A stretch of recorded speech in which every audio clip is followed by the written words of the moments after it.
Hello and welcome to my YouTube channel genius mind. और आज की इस वीडियो में हम स्टार्ट करेंगे क्लास 10 का ग्रेविटेशन का second part, that is your Kepler's law. तो ये बहुत बेसिक पार्ट है, आपको एग्जाम में क्वेश्चन यहाँ से आता ही आता है। केपलर्स लॉ अगर पूछा जाएगा तो या तो ये ऑब्जेक्टिव्स में मिलेगा या तो 3 मार्क्स के क्वेश्चन में डायरेक्टली। अच्छा, अब स्टार्ट करते पहले, जब 16th सेंचुरी का टाइम था, 16th सेंचुरी में अगर आप देखें तो बहुत सारे एस्ट्रोनॉमर्स वो होते हैं जो स्पेस की स्टडी करते हैं। बहुत सारे एस्ट्रोनॉमर, जिसमें से एक नाम आपने पिछले साल सुना, Galileo Galilei.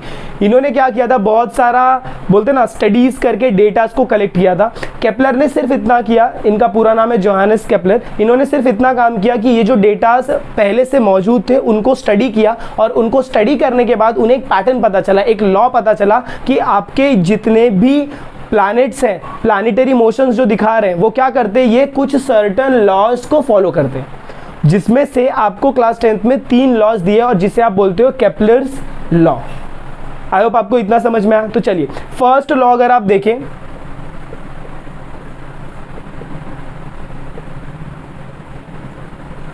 Kepler's first law. Kepler's first law बहुत सिंपल है। ये क्या बोलता है, the orbit of the planet, orbit of the planet, या फिर आप उसको पाथ भी बोल सकते हो। आप अगर आप ऑर्बिट बोलोगे तो बहुत ही स्पेसिफिक वर्ड होता है। The orbit of the planet is elliptical with the sun at one of its foci. अच्छा, अभी एलिप्टिकल क्या होता है, देखिए ये आपका सर्कल है। सर्कल को अगर थोड़ा सा धक्का मारेगा ना, सर धक्का, तो फिर ये क्या बन जाता है, अंडे का शेप बन जाता है, ओवल बन जाता है। इसको एलिप्स बोलते हो आप। सर्कल में कितना सेंटर रहता है, एक सेंटर। लेकिन जब आप एलिप्स की बात करते हो तो इसमें सेंटर नहीं होता है, इसमें क्या होता है, फोकस होता है। तो अगर एक है तो उसे मैं क्या बोलूंगा, फोकस। लेकिन अगर एक से ज्यादा 2 है तो उसे मैं क्या बोलूंगा, फोकाई। अब मैं देखो स्टेटमेंट लिखता हूं, क्या बोला केपलर्स भाई ने फर्स्ट लॉ में कि the orbit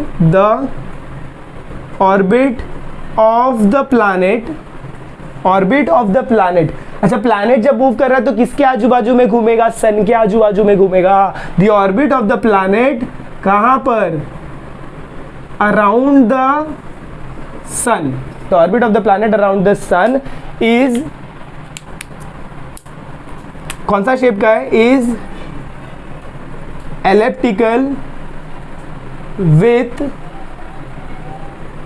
sun at one of its foci. Foci मतलब क्या, 2 फोकस है, उसमें से किसी भी एक फोकस पे आपका कौन प्रेजेंट रहेगा, सन प्रेजेंट रहेगा। चलिए अब इसे थोड़ा और डीपली अंडरस्टैंड करते हैं एक एक स्टेटमेंट को। The orbit of the planet, तो मेरे पास क्या है, यहाँ पर सेंटर में हमारे कौन है भाई, सन भाई है, बराबर। अब इनके आजू बाजू में क्या हो रहा है, सन का ऑर्बिट होगा, तो ये लीजिए सन का ऑर्बिट। लेकिन ये ऑर्बिट कैसा है, एलिप्टिकल इन शेप है। एलिप्टिकल मतलब क्या, अंडे के प्रकार का शेप है इसका, ऐसा शेप है। तो जब ऐसा शेप रहेगा तो सन आपका सेंटर में नहीं रहेगा। सन कहां पर रहेगा, या तो इस कॉर्नर पे रहेगा या तो इस कॉर्नर पे। क्यों, क्योंकि यहां पर एक फोकस है, यहां पर दूसरा फोकस है। तो सपोज मैंने सन को कहां पर ड्रॉ कर दिया, एट वन ऑफ द फोका, मतलब मेरा सन कहां पर है, यहां पर है, बराबर। The orbit of the planet around the sun is elliptical in shape with sun at one of the foci है। तो समझो यहां पर ये मेरा कौन है, प्लैनेट। प्लैनेट हमारे भाई अर्थ है। अर्थ का ऑर्बिट अराउंड द सन कैसा है, एलिप्टिकल शेप का है, और जिसमें से आपका जो सन है वो एक फोकस पे, ये यहाँ पर भी हो सकता है, यहाँ पर भी प्रेजेंट हो सकता है, किसी भी एक फोकस पे प्रेजेंट रहेगा। तो अगर आपको एग्जाम में केपलर्स लॉ पूछा तो आपको फर्स्ट लॉ के लिए इतना स्टेटमेंट लिखना और ये डायग्राम बनाना। आई होप आपको समझ में आया। The orbit of the planet around the sun, the orbit, ये प्लैनेट है, इसका ये क्या है, ऑर्बिट किसके बाजू में, सन के बाजू में, is elliptical in shape, circle rectangle कुछ नहीं, एलिप्स का शेप बना रहा है। और एलिप्स में सेंटर ना होकर वहां पर क्या रहता है, आपका फोकस रहता है। और ये फोकस, 2 फोकस में से किसी भी एक फोकस पे आपका कौन प्रेजेंट रहेगा, सन प्रेजेंट रहेगा। तो आगे का statement, with the sun at one of its foci. I hope आपको ये फर्स्ट लॉ समझ में आया। तो चलिए मूव करते हैं केपलर सेकेंड लॉ की तरफ। केपलर का सेकेंड लॉ क्या बोलता है, देखिए बहुत ही सिंपल बोलता है, the line joining the planet, line joining the planet and the sun, line joining the planet and the sun, sweep. Sweep का मतलब क्या होता है पता है क्या, कवर करना, cover the equal distances in equal interval of time. Equal interval of time का मतलब क्या होता है, देखिए ये समझो आपका क्या है, एलिप्टिकल ऑर्बिट है। ये डायग्राम वापस इधर बना रहा हूँ, ये आपका यहाँ पर कौन है, सन है, बराबर। जब सन था तो प्लैनेट समझो मेरा पहले यहाँ पर था, तो यहाँ से मैंने एक लाइन बना दिया। अब मेरा प्लैनेट कहाँ चला गया, यहाँ चला गया, तो मेरा लाइन ऐसे बनेगा। फिर थोड़े दिनों के बाद मेरा प्लैनेट किधर आ गया, इधर आ गया, तो यहाँ से एक लाइन बनेगा।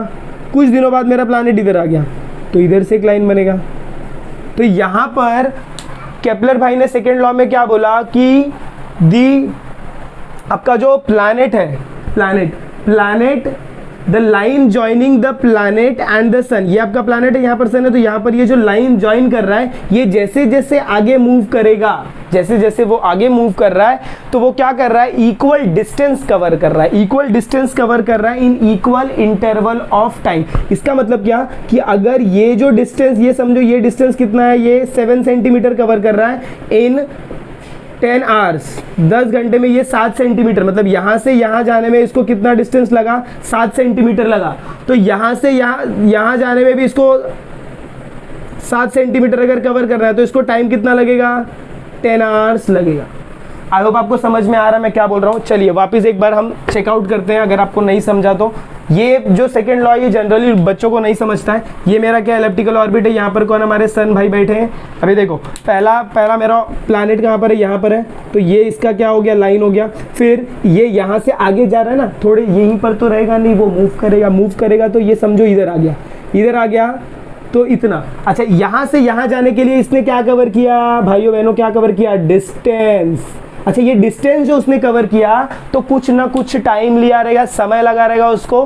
तो समझो उसने कितना डिस्टेंस कवर किया, 30 किलोमीटर डिस्टेंस कवर किया, और इसका टाइम कितना था, 1 मंथ, 1 महीने में उसने कितना डिस्टेंस कवर किया, 30 किलोमीटर कवर किया। अच्छा, तो इसके बाद अगर समझो इसके बाद इसे वापस डिस्टेंस कवर करना है, कितना डिस्टेंस कवर करना है, 30 किलोमीटर अगर वापस कवर करना है, 30 किलोमीटर अगर वापस इसके कवर करके ये यहाँ पर पहुँच रहा है, तो इसके लिए भी कितना टाइम लगेगा, 1 मंथ ही लगेगा, उससे ना ही तो कम लगेगा ना ही तो ज़्यादा लगेगा। इसका मतलब क्या कि जब भी मेरा प्लैनेट आगे आगे मूव कर रहा है, the line joining between the sun and the planet sweeps equal area in equal distance in equal interval of time. Equal distance मतलब क्या कि जितना डिस्टेंस ये कवर कर रहा है इक्वल 1 मंथ में, उतना ही वो आगे का डिस्टेंस भी कवर करेगा इन 1 मंथ। इसका मतलब क्या हो गया कि इस पार्ट का जो एरिया रहेगा वो इस पार्ट के एरिया के इक्वल रहेगा। अब अगर मैं इसको स्टेटमेंट के फॉर्म में लिखता हूं तो देखिए कैसे लिखेंगे। ये आपका रेफरेंस डायग्राम था और बाकी ये तो आपको समझाने के लिए था। देखिए क्या बोला, द लाइन ज्वाइनिंग द, किसको ज्वाइन कर रहा है भाई, प्लैनेट को ज्वाइन कर रहा है and sun. The line joining the planet को ज्वाइन कर रहा है and sun. The line joining the planet and sun क्या करेगा, स्वीप का मतलब क्या होता है, कवर। तो यहां पर क्या लिखेंगे, स्वीप, बाजू में क्या लिखेंगे, कवर। क्या कवर कर रहा है, इक्वल डिस्टेंस। क्या कवर कर रहा है, इक्वल डिस्टेंस इन कौन से टाइम में, equal interval of time, equal interval of time. I hope आपको ये केपलर सेकेंड लॉ समझ में आया कि जैसे ही जो लाइन है प्लैनेट और सन के बीच में जो लाइन है वो जैसे जैसे आगे मूव करेगी तो पॉइंट ए से पॉइंट बी पर जाने में उससे जितना टाइम लगा उतना ही पॉइंट बी से पॉइंट डी पर जाने में लगेगा, या फिर पॉइंट ए से पॉइंट बी पर जाने में जितना टाइम लगा उतना ही पॉइंट डी से पॉइंट ई पर जाने में लगेगा। इसको बोलते हैं cover the equal distances in equal interval of time.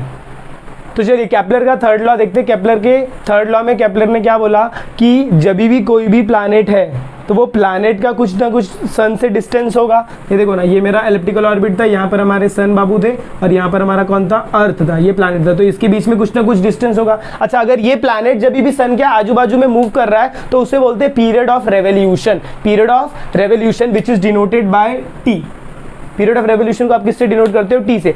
तो केपलर ने क्या बोला कि ये जो प्लैनेट का अराउंड द सन के अराउंड में जो पीरियड ऑफ रेवोल्यूशन है उसका जो स्क्वायर का वैल्यू रहेगा दैट इज डायरेक्टली प्रोपोर्शनल। जो डायरेक्ट प्रोपोर्शन होता है, अगर आपको डायरेक्ट प्रोपोर्शन का वीडियो देखना है तो आप मेरे शॉर्ट सेक्शंस में जाके देख सकते हैं, वहां पर मैंने अपलोड किया what is direct proportion, what is inverse proportion.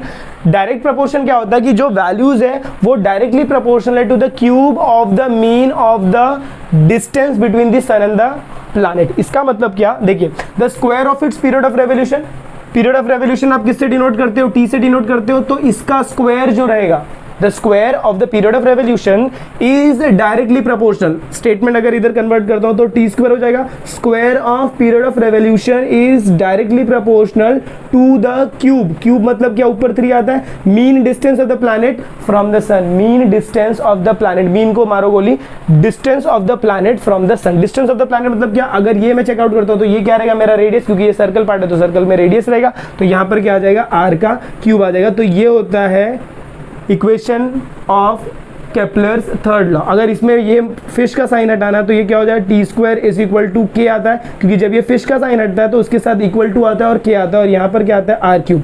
अब मुझे क्या चाहिए कि ये कांस्टेंट का वैल्यू, तो ये क्या हो जाएगा, T square upon R cube is equal to के।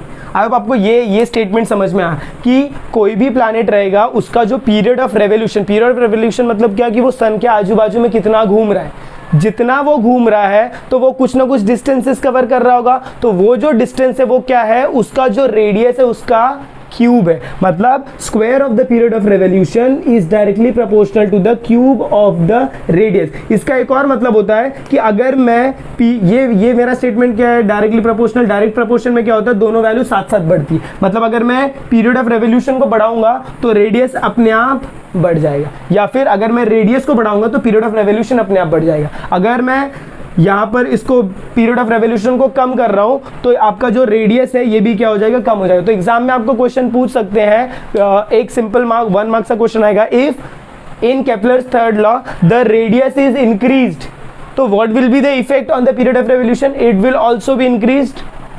सिमिलरली अगर आपको क्वेश्चन पूछा if the period of revolution is decreased तो what is the effect on the radius will also decrease, या फिर the distance will also decrease। I hope आपको ये Kepler's का तीनों लॉ समझ में आया। अगर आपको वीडियो पसंद आई तो प्लीज़ वीडियो को ज़्यादा से ज़्यादा शेयर करें, चैनल पर नए हैं तो चैनल को सब्सक्राइब करना ना भूलें। मिलते हैं अगली वीडियो में, तब तक के लिए have a good day and take care.